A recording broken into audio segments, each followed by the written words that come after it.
अगर हम बुरी तरह चुनाव हारते तो 5 राज्यों में चुनाव हुए, 11 लाख वोट हमें मिले हैं।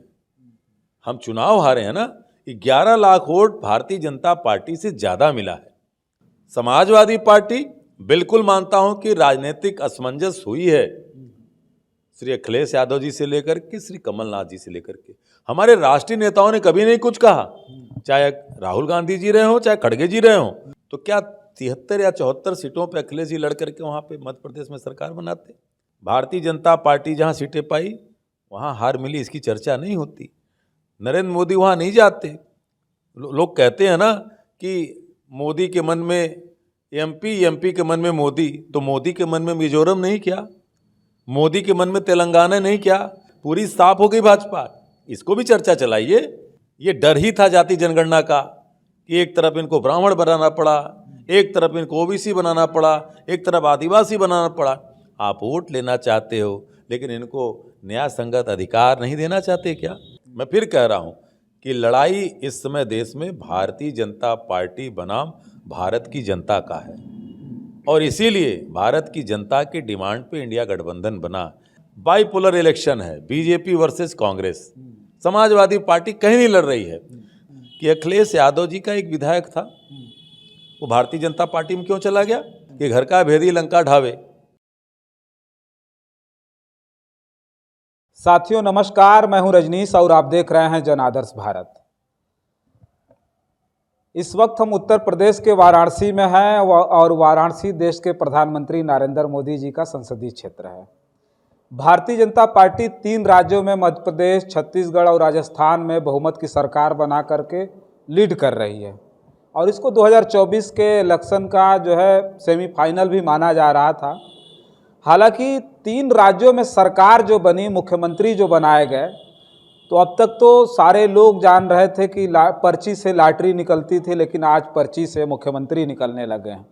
राजस्थान में वसुंधरा राजे का जो मंसूबा था वो धरा का धरा रह गया। फिर उसके साथ साथ शिवराज जी का ये मध्य प्रदेश में राज चला गया है और रमन सिंह विधानसभा के स्पीकर बना दिए गए। सोचिए कि किस तरह की राजनीति हो रही है। उसके साथ साथ उत्तर प्रदेश की राजनीति में हलचल इस बात की है कि कांग्रेस के 3 राज्यों में चुनाव हारने के बाद पूरी तरह से इंडिया गठबंधन अलग थलग दिखाई दे रहा है।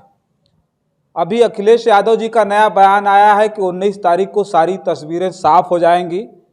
कयास लगाना शुरू कर दिया है लोगों ने, और तमाम मीडिया डिबेट पर भी ये बातें चल रही है कि तीसरा मोर्चा बनने जा रहा है। कांग्रेस के अलावा, कांग्रेस को छोड़ करके तीसरा मोर्चा अखिलेश यादव बनाएंगे।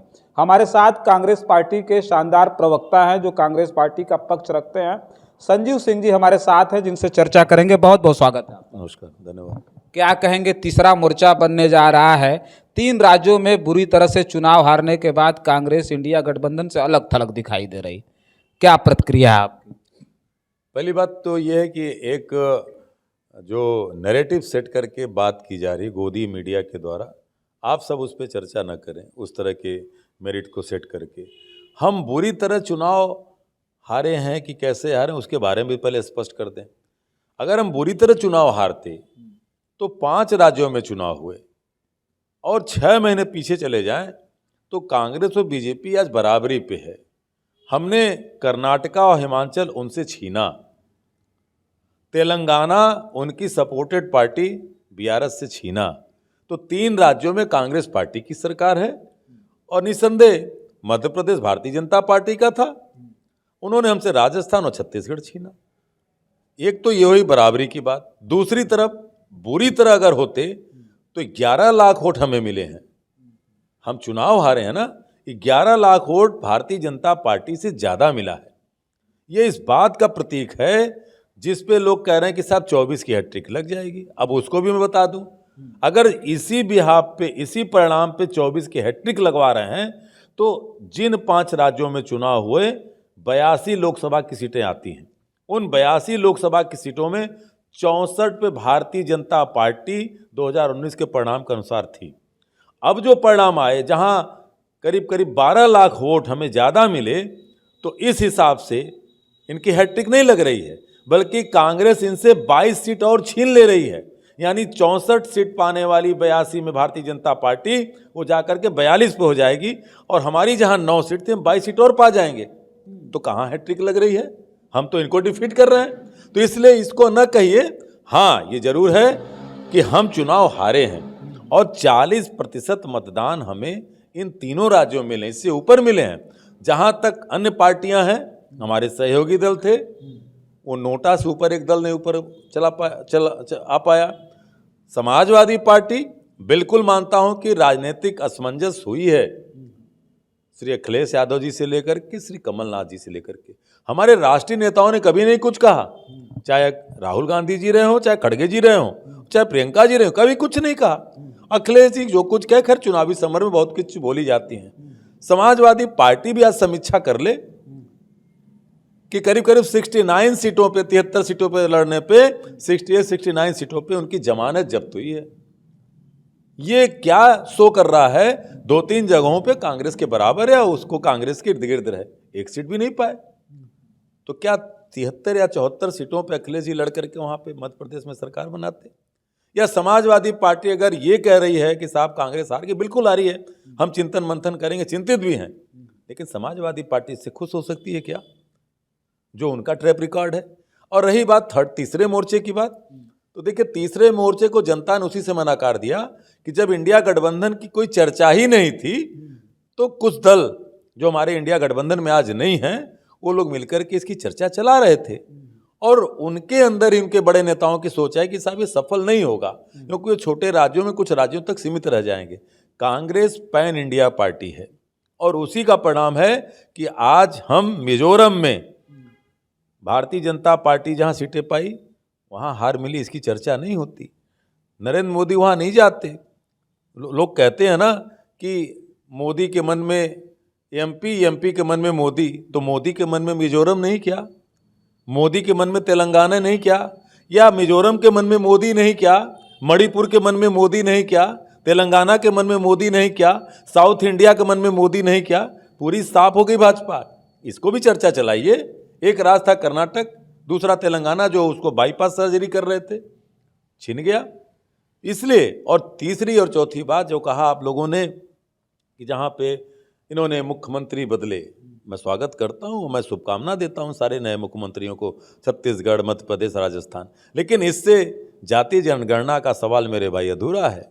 इसको टालने की बात की जा रही है। अगर ये इतने ही पक्षधर हैं तो अब तो स्वागत करना चाहिए।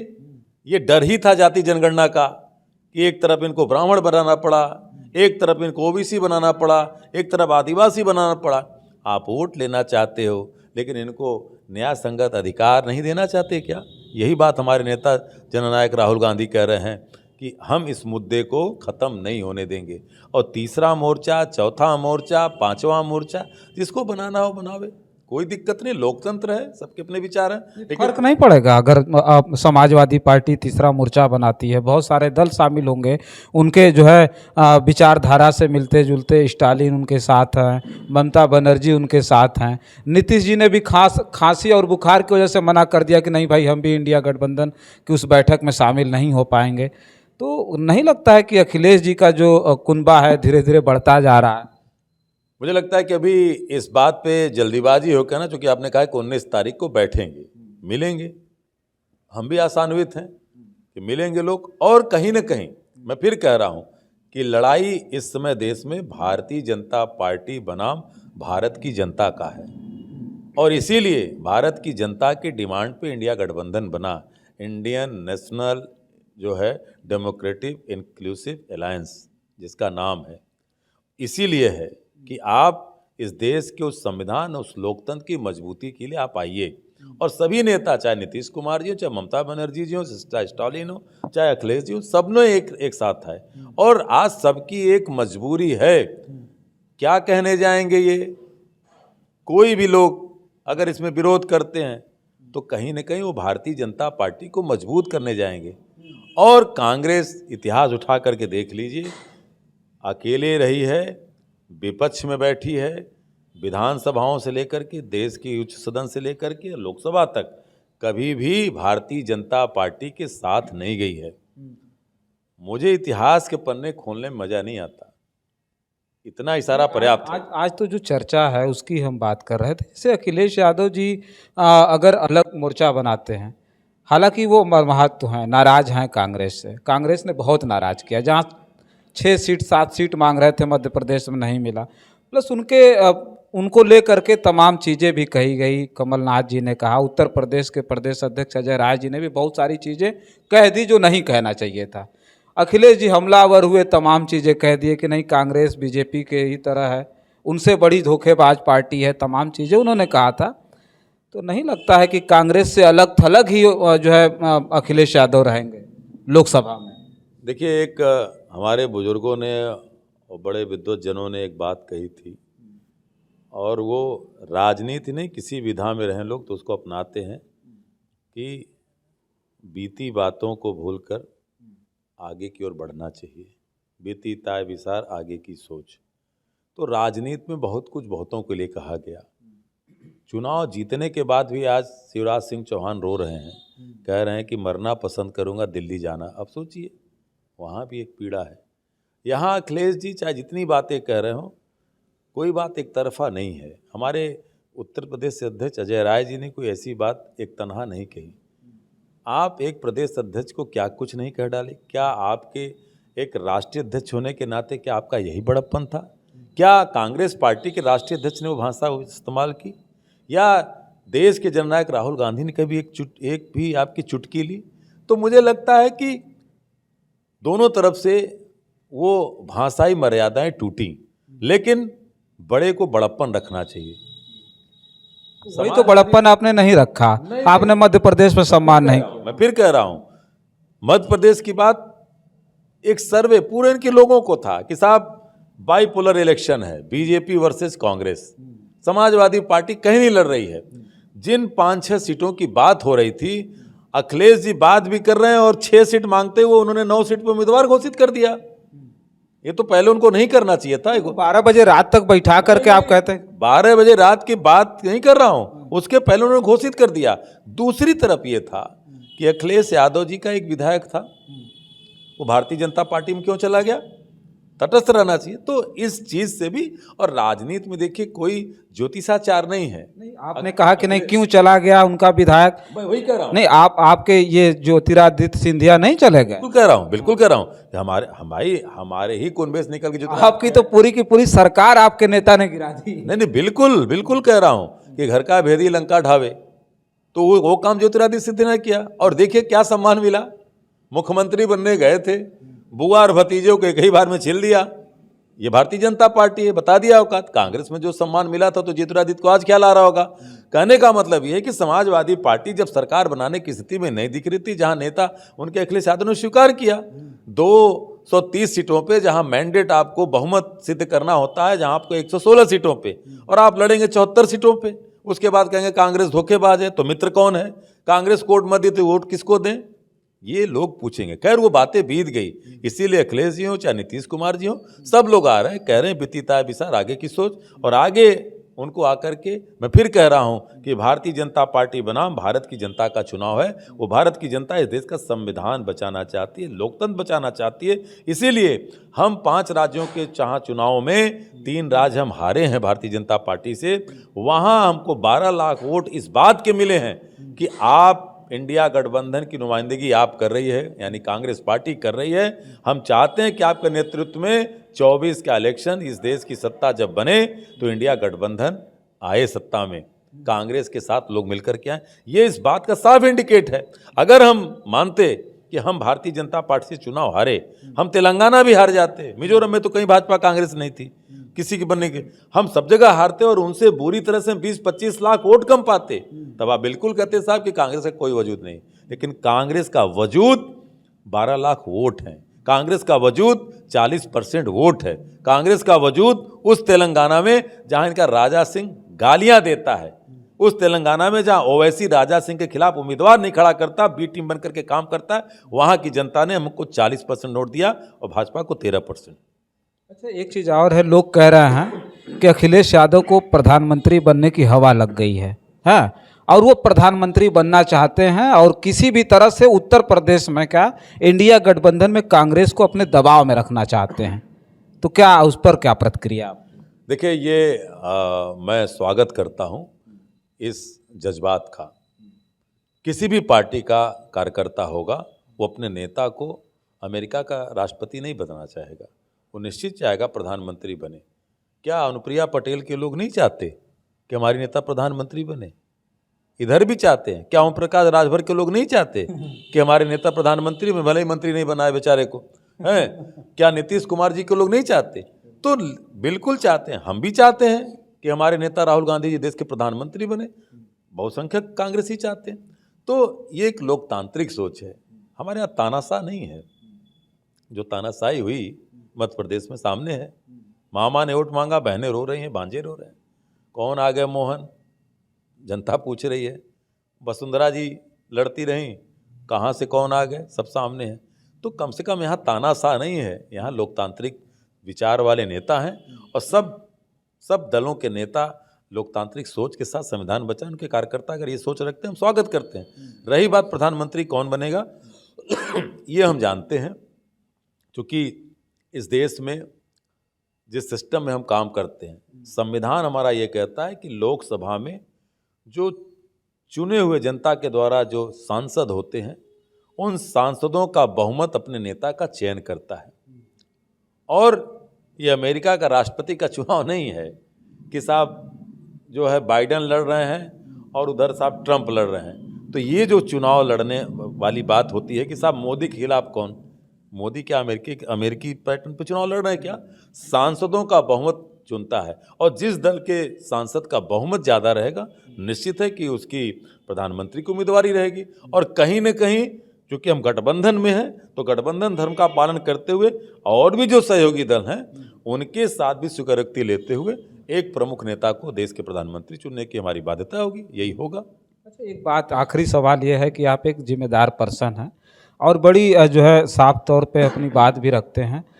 अखिलेश यादव जी को अभी क्या करना चाहिए? अखिलेश यादव को जो जिद है उनकी, उसको छोड़ करके इंडिया गठबंधन को संजोने में लगना चाहिए, या फिर जो उनकी नाराज़गी है, जो उनकी झल्लाहट है, उसके लिए कांग्रेस पार्टी को मनाना चाहिए कि नहीं अखिलेश जी आप मानिए? क्योंकि सबसे ज़्यादा नाराज़ अखिलेश यादव ही दिख रहा है और सबसे ज़्यादा ज़रूरत अखिलेश यादव को ही मनाना है, क्योंकि उत्तर प्रदेश में दूसरे नंबर की सबसे ताकतवर पार्टी है। देखिए अखिलेश यादव जी पहली बात कि उत्तर प्रदेश के मुख्यमंत्री रहे हैं और निसंदेह उत्तर प्रदेश की प्रमुख विपक्षी पार्टी के राष्ट्रीय अध्यक्ष हैं। और आज राष्ट्र के स्तर पे जो इंडिया गठबंधन बना है उनकी उपयोगिता बहुत है। और साथ ही साथ केवल उत्तर प्रदेश ही नहीं, चूँकि देश के स्तर पे एक बड़े नेता है, तमाम राज्यों में उनकी संगठन है, राष्ट्रीय पार्टी है, चुनाव लड़ते हैं और सहयोग भी उनके लोग करते हैं। आज जिद या लालच जो आप शब्द प्रयोग कर रहे हैं, शायद उसके लिए मैं नहीं उनके प्रति कर सकता हूँ, लेकिन आज देश के डेमोक्रेटिक इंस्टीट्यूशन को, कॉन्स्टिट्यूशनल इंस्टीट्यूशन को बचाने के लिए उनको हर पहल करनी पड़ेगी, जो हमारे नेता राहुल गांधी जी ने किया। राहुल गांधी जो को आपने कभी सुना है? वो सीधे कहते हैं कि मैं देश की जनता की आवाज़ उठाता रहूँगा। सांसदी का उनका सदस्यता छीन ली गई, फिर भी वो व्यक्ति लड़ता रहा और आज भी लड़ रहे हैं, फिर भी देखिए घेरा जा रहा है। महुआ मोइत्रा क्या है? एक पढ़ी लिखी लेडी जो अमेरिका यूनिवर्सिटी में जो टॉपर रही, मॉर्गन जैसी कंपनी के जो वाइस चेयरमैन रही, उस लेडी का चरित्र चित्रण किया जा रहा है। वो कह रही है कि मैं तुमसे 30 साल लड़ूंगी, मेरी उम्र 50 साल है, मैं 30 साल तक लड़ूंगी और तुम्हारे इस तंत्र को फेल करके हम मानेंगे। ये ऐसे लोग हैं कि जो इस देश के किसी एक पद के लिए नहीं आए हैं, इस देश के उस सेकुलरिज्म और सोशलिज्म को बचाने के लिए आए हैं। और अखिलेश यादव जी निसंदेह नौजवानों के नायक हैं, उनको भी इसमें एक मुझे लगता है कि एक कदम आगे बढ़ के और आएंगे। और रही बात कि इस संकीर्ण सोच की कि प्रधानमंत्री बनने के लिए वो नाराज है, मुझे नहीं लगता। इसलिए नहीं लगता कि आज ये एक समय आया है 24 के बाद, ये जितने नेताओं को आप देख लीजिए जो इंडिया गठबंधन में है, उनके पास शायद कोई रास्ता नहीं बचेगा। अगर हम 24 हार गए ना, तो ये तो हारेंगे ही, देश हार जाएगा और देश माफ़ नहीं करेगा। चाहे जो भी नेता गलती करेंगे, किसी को देश माफ़ नहीं करेगा, क्योंकि आज देश थक चुका है। आज संसद पे हमला हो रहा है। आज बताइए देश का प्रधानमंत्री क्या इसके लिए जवाबदेही बनती है कि नहीं? सीमा की सुरक्षा कर रहे थे, न कोई आया था न कोई घुसा था, वहाँ भी घुसे और हमारे शहीद हुए सैनिक। आज वहाँ पे एक क्या कहते हैं केन लेके व्यक्ति घुस जा रहा है, और घुसाने वाले कौन लोग हैं? भारतीय जनता पार्टी के मैसूर के सांसद प्रताप सिन्हा हैं। क्या जवाब देंगे ये लोग? आज 22 साल पहले जिस संसद पे हमला हुआ था उसी भारतीय जनता पार्टी के स्वर्गीय अटल बिहारी वाजपेयी की सरकार में हुआ था, और आज फिर भारतीय जनता पार्टी की सरकार में हुआ। जो लोग देश की सुरक्षा का बात करते हैं, अरे आप संसद सुरक्षित नहीं रख पा रहे हो और सीमा सुरक्षित, कहाँ गए भारतीय जनता पार्टी के लोग?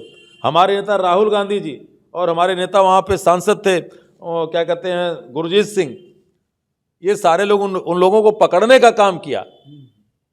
तो कहीं ना कहीं भारतीय जनता पार्टी के जो 56 इंच वाले लोग कहते हैं प्रधानमंत्री जी हैं, वो कब जवाब देंगे कि कैसे? और एक चीज और पूछना चाहता हूं कि अगर महुआ मोइत्रा की संसद की सदस्यता छीन ली गई तो आज प्रताप सिन्हा की सदस्यता छीनी जाएगी, प्रताप सिन्हा की सदस्यता छीनी जाएगी कि नहीं? कि जिनके द्वारा वो पास जारी कराएगा था, जो 2 लोग आकर के अंदर हुल्लड़बाजी ही कह सकता हूं और आतंकी रूप से भी कह सकता हूं कि जिस तरह से डर भय लोकसभा तुरंत बर्खास्ती कर दी गई, राज्यसभा में बातें चल रही थी, चूंकि जिस समय घटना हुई अफरा तफरी मच गई थी। और एक चीज और कहना चाहता हूं, आपका ये जो चैनल और ये है, मजाक मत बनाइए। संसद के अंदर तो मान ली जो एक तरह से घटना चल रही थी, संसद के बाहर पता चला उस केन को लेकर के मीडिया के लोग दौड़ रहे, वो उससे छीनना। अरे शर्म आती है? शर्म इनको नहीं आती? साहब सबसे पहले मेरा चैनल दिखा रहा था, अरे क्या बात कर रहे हो? उस केन को लेकर के छीनना, एक मीडिया वाला दूसरे मीडिया। कम से कम आप देश के चौथे स्तंभ हैं, आप उस तरह की नग्नता न करें कि पूरी दुनिया आपको देख के थूके कि साहब इन पत्रकारों को जो सवाल जिस जिम्मेदार व्यक्ति से करना चाहिए उससे तो करते नहीं, ये केन छीन करके दिखा रहे हैं कि सबसे पहले हम। तो ये इस देश में हो रहा है। आज बहुत दुर्भाग्यपूर्ण दिन है। चलिए ठीक है, देखिए हम चर्चा कर रहे थे, हालांकि उत्तर प्रदेश की जो राजनीति है वो हमेशा जो है चर्चा में रही, इस बार भी चर्चा में है। और ख़ास तौर पे समाजवादी पार्टी और कांग्रेस पार्टी के बीच जिस तरह से पिछले दिनों बयानबाजी हुई, वो कहीं ना कहीं इंडिया गठबंधन जब बना था तो पूरे देश की जनता को बड़ी आशाएं हुई थी कि ये मिल करके लड़ेंगे तो हम कहीं ना कहीं बीजेपी को परास्त कर पाएंगे। लेकिन बयानबाजी की वजह से जितना माहौल ख़राब हुआ, अब फिर जाकर के उसको सुधारने में बड़ा समय लग रहा है, और उसको सुधार करने के बाद पता नहीं जनता फिर से इन पर विश्वास कर पाएगी कि नहीं कर पाएगी। लेकिन हमारी जो मुहिम है, जो हम चाहते हैं कि तमाम ऐसी खबरें आपके बीच में पहुंचती रहे, उस पर हमारी पैनी नज़र है और हम आपके बीच में हमेशा खबरें लेकर के आते रहेंगे। तब तक के लिए आप जन आदर्श भारत देखते रहिए। मैं हूं रजनीश, बहुत बहुत धन्यवाद।